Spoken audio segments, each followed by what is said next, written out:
અમદાવાદના ગોમતીપુર વિસ્તારમાં રહેતો યુવક પોતાની સગીર વયની બહેન સાથે દાણીલીમડા ખાતે લગ્ન પ્રસંગમાં જઈ રહ્યો હતો. તે દરમિયાન કાગડાપીઠ વિસ્તારમાં આવેલા મોલ નજીક નશામાં ધૂત આરોપી બાઇક ચાલકે બંનેને રોક્યા હતા. તેમજ સગીરાના કપડાં ખેંચી છેડતી કરી ધાર્મિક લાગણી દુભાય તેવા શબ્દોનો ઉપયોગ કરી જય શ્રીરામ બોલવા માટે દબાણ કર્યું હતું. જોકે જેમ તેમ કરી ઘટનાથી ગભરાયેલા ભાઈ બહેન ત્યાંથી નીકળી ગયા હતા, પરંતુ આરોપી યુવકે તેમનો પીછો ચાલુ રાખ્યો હતો.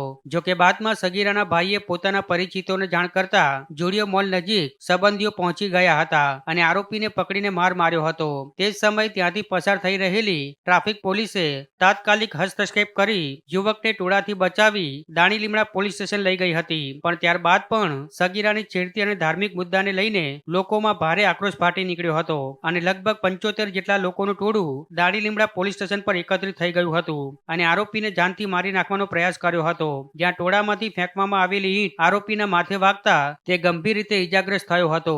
તો એક હોમગાર્ડ જવાન પર પણ હુમલો કરવામાં આવ્યો હતો.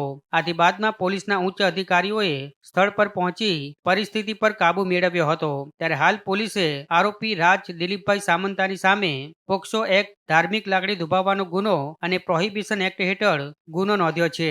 તો બીજી તરફ ટોળામાં સામેલ 75 લોકો વિરુદ્ધ રાયોટિંગનો ગુનો નોંધ્યો છે. તેમજ હત્યાના પ્રયાસ સહિત ગંભીર કલમો હેઠળ 4 આરોપીની દાણીલીમડા પોલીસે ધરપકડ કરી ફરાર આરોપીઓને ઝડપી પાડવા શોધખોળ હાથ ધરી છે.